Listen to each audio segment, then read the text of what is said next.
Today I want to introduce impact of Japanese currency devaluation on tourism. Japan opens up to free travel, not only lifting entry restriction but also reinstating visa-free access. Although the Japanese currency has depreciated, it does not mean the spending on travel to Japan will become cheaper. In Japan, there is the possibility of an outbreak of the COVID-19 pandemic at the same time in autumn and winter, so you should take out local medical insurance when traveling to Japan. Prime Minister Fumio Kishida announced in New York on 22 September that Japan would lift the cap on the number of people entering the country and the restriction on individual travel on 11 October, while reinstating the visa-free landing policy, which is a testament to opening up Japan for free travel. Although the Japanese Ministry of Foreign Affairs has not yet announced the details of the implementation, but many Taiwanese who miss Japan are already scrambling to book tickets and accommodation for flight to Japan. At the same time, Taiwanese Ministry of Health and Welfare also announced the implementation of Taiwan's 0+7 immigration policy from 13 October, bringing down the last barrier to Taiwanese traveling abroad. However, as you prepare for your trip to Japan, there are a few important points to note. Don't think you can take advantage of the depreciation of the Japanese currency as inflation in Japan increased, and as Japanese society chooses to live with virus. It is difficult to exclude the risk of contracting them while traveling.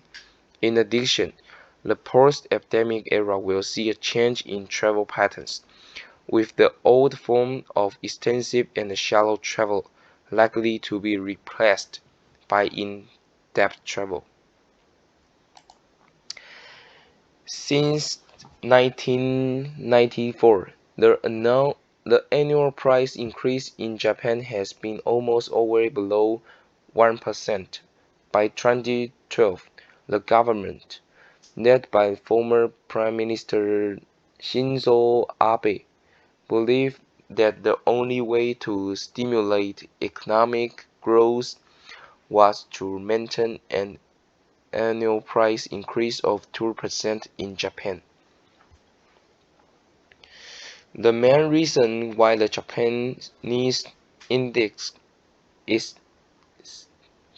exceeded 2% and may even exceed 3% is that more than half of Japanese domestic food and beverage materials and daily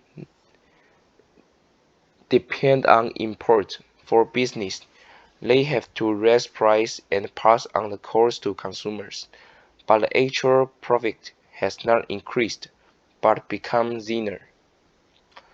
Currently, Japanese society is in the midst of such a price hike, so when Taiwanese tourists travel to Japan, they will find the price have become more expensive. In addition, although the seventh wave of the epidemic in Japan is gradually returning to stability and the Japanese government is gradually relaxing domestic controls on the new coronavirus, the Japan Association of Medical Doctors warns that there is a high probability of both a new coronavirus and an influenza pandemic breaking out in Japan this fall and winter. It is also advisable to take out travel medical insurance when traveling to Japan in case of emergencies. In addition, the risk of being infected by unspecified people can be reduced by choosing to travel in depth at a fixed location. Thank you for your listening. Wish you have a good day.